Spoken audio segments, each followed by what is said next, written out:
time you play so smooth, makes me wanna groove. The truth says groove. Hello, everyone. How are you? It is so good to see you. This is Brenda Charles Edwards, host of Seniors Matter. We're here on Fridays at 12:30 p.m. Pacific Standard Time. And we have lots and lots of information to share with you today, as every Friday.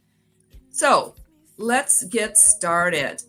High school football coverage starts next week on the 27th with double headers on Friday nights.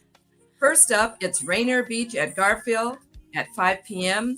and Ballard at Roosevelt at 7:45 p.m. Also, get informed for this year's elections on Rainier Avenue Radio next Thursday, the 26th, with our broadcast of the Washington Office of Superintendent of Public Instruction debate, beginning with a pre-debate show featuring interviews with the candidates and moderators starting at 6 p.m. and additional interviews after the debate. My guest today is J.R. Gillespie. He is with Allstar Financial Insurance. And this next month is Medicare Enrollment. And there's a lot of questions going on about Medicare and what's changing and what's happening and what's making it better and when's all that's happening.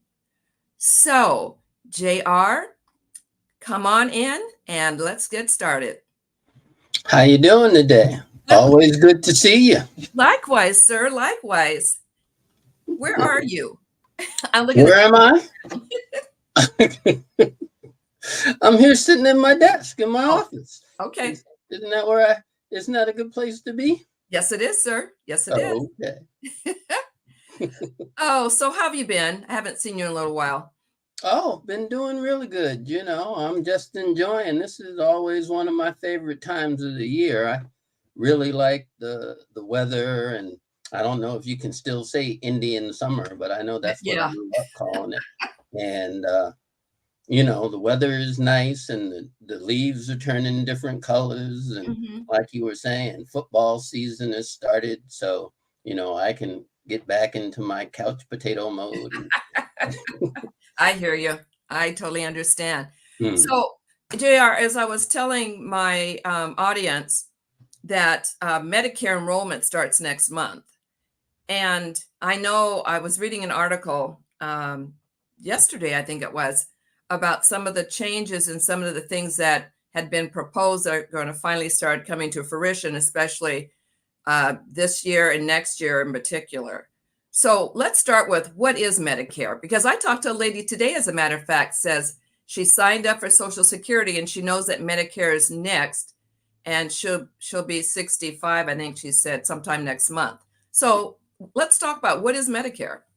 Well, Medicare is medical insurance for people age 65 and above, and certain people that receive Social Security disability for longer than 2 years.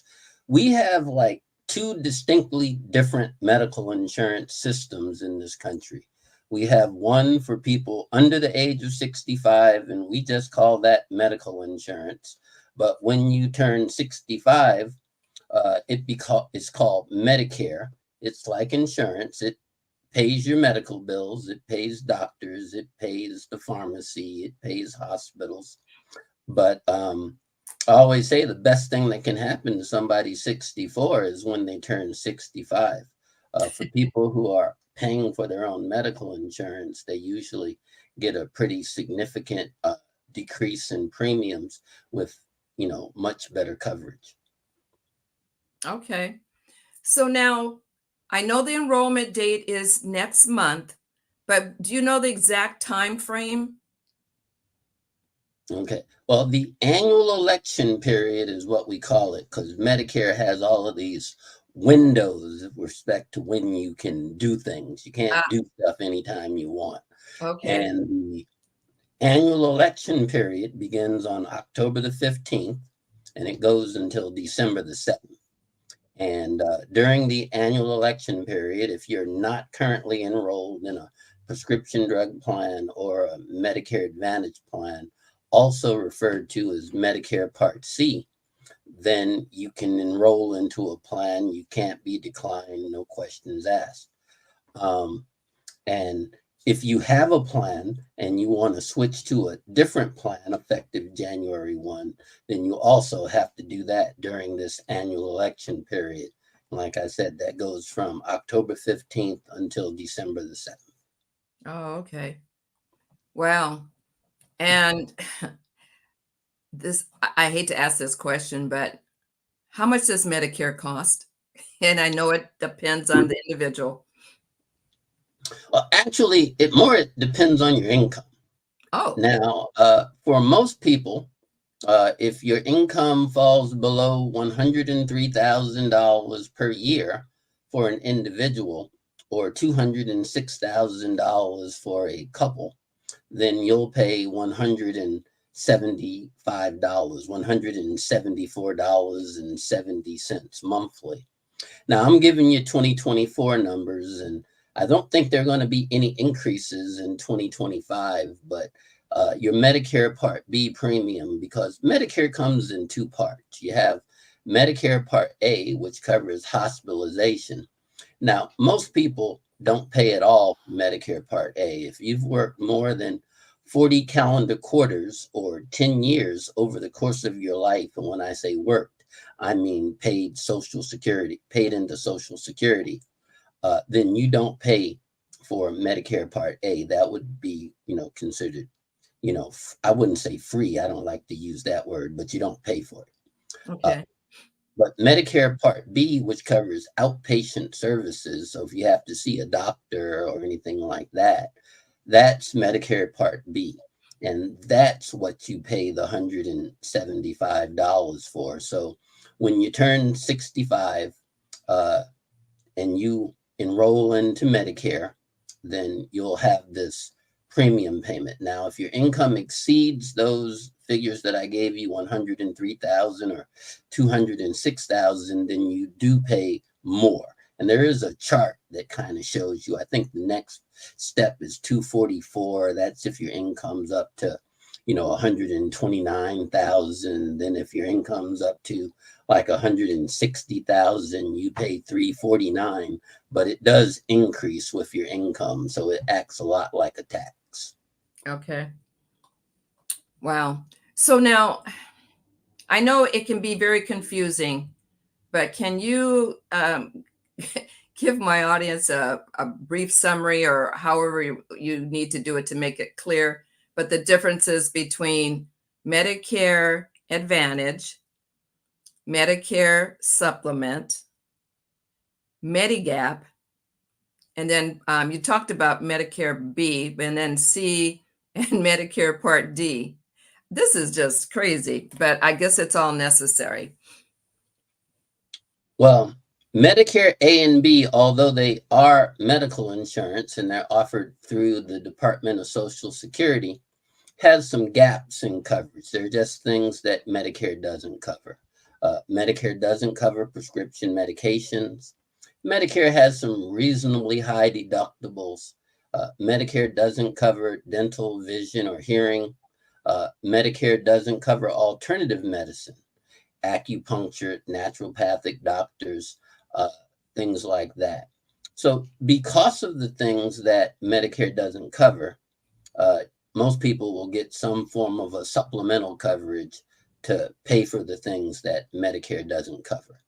And usually you do that in one of two ways. You either will get what's called a Medicare Advantage plan. You might also hear of it referred to as Medicare Part C. And in these plans, you're actually assigning your Medicare benefits to a private insurance company. Mm-hmm. Now, the other way you do it is to get what's called a Medicare supplement. And these are plans that kind of pay the things that Medicare doesn't pay for. So if Medicare has a deductible, then your supplement will pay the deductible. If Medicare says you are responsible to pay 20%, the supplement pays your 20%. Now, the biggest differences between Advantage plans Oh, and supplements are that Advantage plans kind of replace your Medicare, but assign your Medicare benefits to a private insurance company. It can be, Humana or Aetna, Blue Shield, but nonetheless, they become your insurance company. Now, the reason why you might want to do this is because they give you a bunch of additional benefits. I always refer to these things as bells and whistles. Things like dental and vision and hearing aid benefits that are not covered by Medicare would be covered if you have a Medicare Advantage plan. They also can provide benefits for alternative medicine, acupuncture, naturopathic doctors. They give you a health club membership, silver sneakers or silver and fit. So now you can go to work out and pick up heavy weights and put them back down for no particular reason. So is Silver Sneakers still around? Silver sneakers is still around. It just depends on the company. Some companies use silver sneakers. Other companies use silver and fit. And then there are some other companies that have gotten into the business, but they're all pretty much the same. And other than they'll let you go to different gyms or different health clubs. So if you're like me and you like going to the gym and getting your sweat in, then certainly it's nice to have that benefit available to you. And, most of the clubs charge you a membership fee, and that membership fee goes away.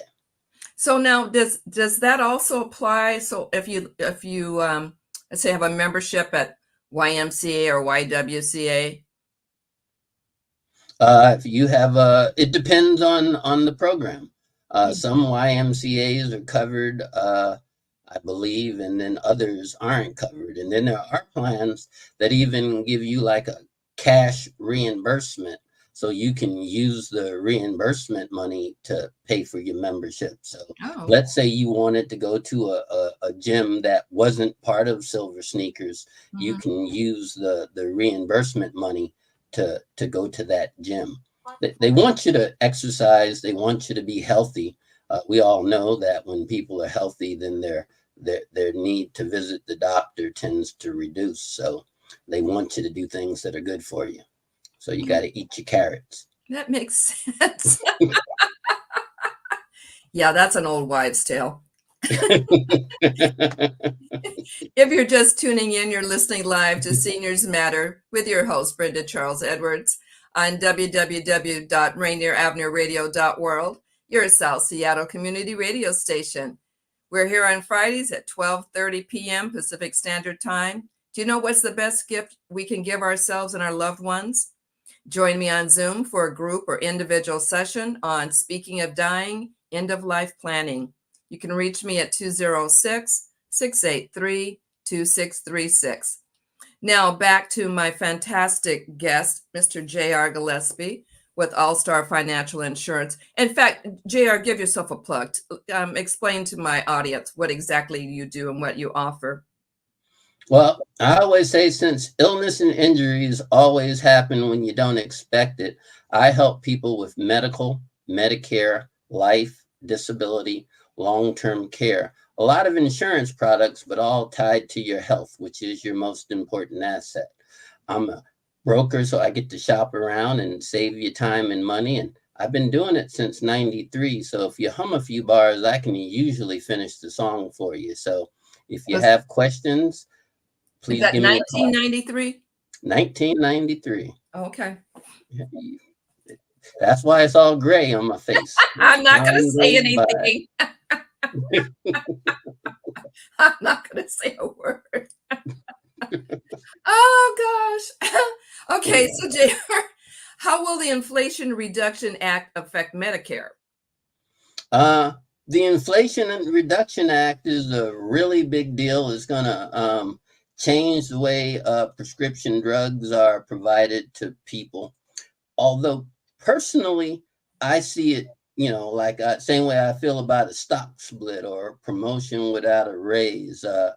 Unless you're a really high drug user, then in my opinion, it fixes a problem that was already fixed. But because the problem has always been this thing called the donut hole or the coverage gap. Oh, yes, yes. Talk about And that, JR. well, if you're taking some of the higher priced drugs, let's say you're taking Eliquis or you're taking Genovia or Ozempic or something like that, you know, you'll have a plan, and your plan might have a $40 or a $50 copay when you're taking that medication, which, you know, is you're like, fine.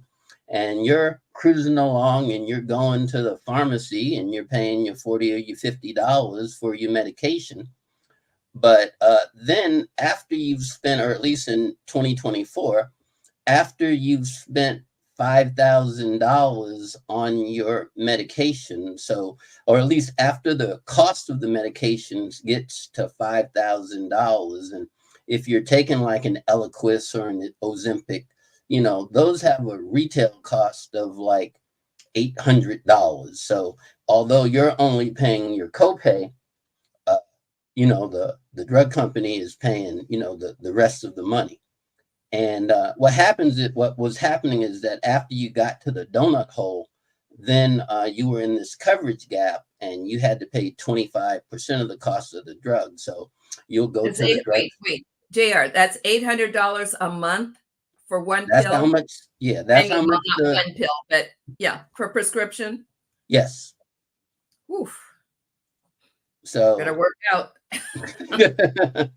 so after after the insurance company has paid out this $5,000, then they say now your copays go away and you're responsible for 25% of the bill. Ooh. So you're cruising along and you go to the drugstore and you're used to giving them your $50, and then they say, no, we don't want the $50 this month. We want $200 this month. And, you know, that would always be a problem. And then when the cost of the drugs got to $8,000, then you entered what they call the catastrophic level. And then you paid 5% of the cost of the medications. So if you were taking a lot of, you know, really expensive brand name drugs, usually drugs that cost more than $1,000 a month, because if you're under $1,000 a month, 5% is still the same as, you know, your $50 copay. So there's not really any difference. Now, this Inflation Reduction Act, now the thing is that the donut hole was scheduled to go away in 2025 anyway. So we weren't going to have this donut hole, and people wouldn't have that shock to the system that always happened when they got to the donut hole. So I always say they're fixing a problem that was kind of already fixed. But if you are somebody and you're taking a lot of really expensive drugs, 5% when you're in that catastrophic area can still be, you know, significant.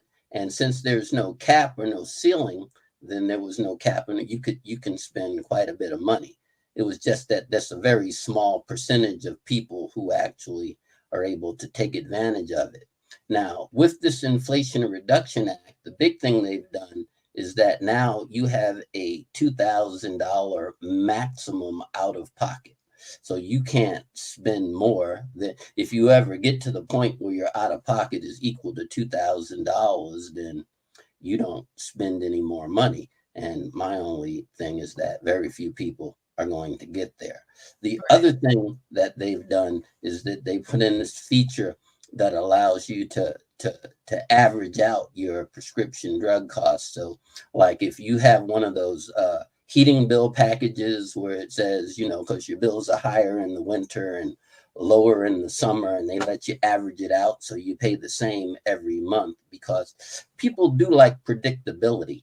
And if you can, so they can, you know, budget correctly. And when things go up and down, that's really the problem. People don't keep a lot of money in the bank, so they're not necessarily able to take care of things when they show up unexpectedly. That's true. That's true. Yeah. So then, JR, what's the difference between Medicare and Medicaid? And how does one qualify for both of them? Well, Medicare is medical insurance. And like I said, all insurance does is it pays the doctor and it pays the hospital and it pays, the pharmacy. Medicaid is financial assistance for people with low income. Another word that I don't know if we can say anymore, but we used to call it welfare. But Right. Yeah. basically, it's just financial assistance for low income. Now, a person can receive both Medicare and Medicaid. They can be over the age of 65 and on Medicare, but have income low enough to qualify for Medicaid. Usually your income has to be like under $1,700 a month for you to be eligible for Medicaid. But because we live in a really benevolent country, when your income is really low, they give you a bunch of additional benefits. A lot of times you'll hear those commercials that say, we'll pay your utility bills and we'll give you money for healthy foods and extra money so you can go to the pharmacy and get your over-the-counter items, and you'll eliminate all your co-pays and stuff like that. Now, a lot of people, who currently have Apple Health, when they turn 65, you're no longer eligible for Apple Health because they're moving you from one system to the other system. Now, you might still be eligible for Medicaid and you might still have all of your copays paid for, but instead of being able to do it on the Washington Health Plan Finder, you'll have to contact DSHS directly to see if you are still eligible for these benefits. And then they have special Medicare Advantage plans that throw in a bunch of extra benefits, additional bells and whistles, as I like to say.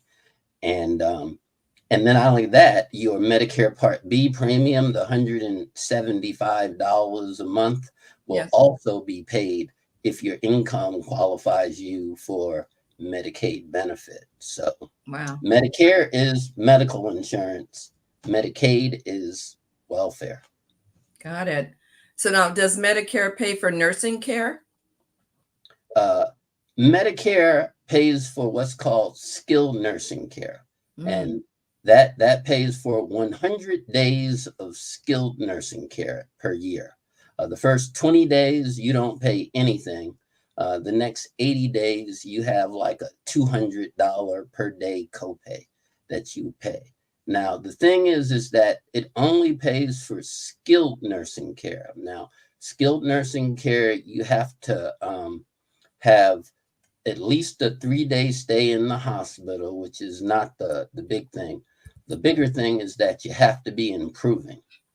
And when the doctor says you're not improving anymore, when they say this is as good as it gets, and when they say that, then it ceases to be skilled nursing care, and it's called custodial nursing care.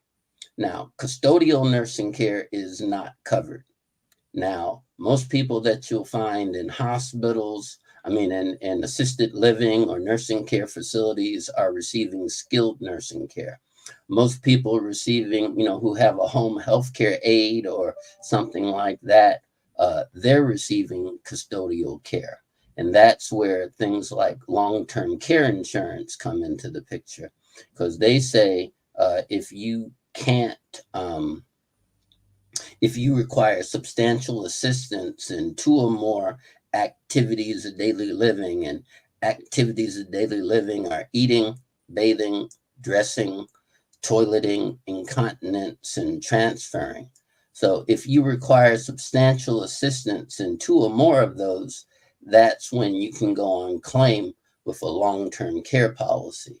Now, we all know, or maybe we don't all know, but the cost of those facilities is pretty high. It can be, $10,000, $12,000 monthly, even if you needed a home health care aide. And a lot of people can stay at home, and everybody prefers to stay at home if they, but they still need a little help. And let's say you needed someone from Visiting Angels or somebody like that to come in 4 hours a day, 3 days a week. That's still $2,000-$3,000 a month that you have to pay for those services if you assume a $50 an hour.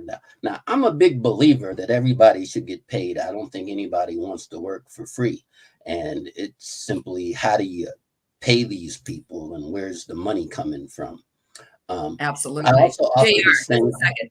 Just before we go any further, because we're almost out of time, I want to make sure that everyone knows how to get in contact with you. So give them all those digits, please. Okay. Well, please, you can come to my website, which is allstarfinancialinsurance.com. You can call me. I can be reached at either 425-814-6378 or 206-227-6677. Email me, jr@allstarfinancialinsurance.com, or I'm available on LinkedIn, X, and Facebook, Yes, X. and yeah, and Facebook and Alignable. So those are the social media platforms that I'm on.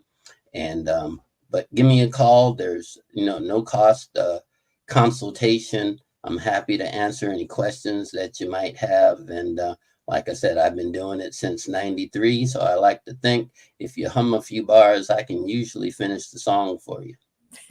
And I'll just put a plug in for JR. I've known him for a long time. He's helped a lot of my friends. He's helped my family. And he's definitely a good resource. So this is the end. Unfortunately, JR, you're going to have to come back because we still had some more questions to go over. But I just want to say to my listening audience, I hope you have a wonderful weekend. I want to thank JR Gillespie for coming on the show. And also my music has been provided by Patrice Isley.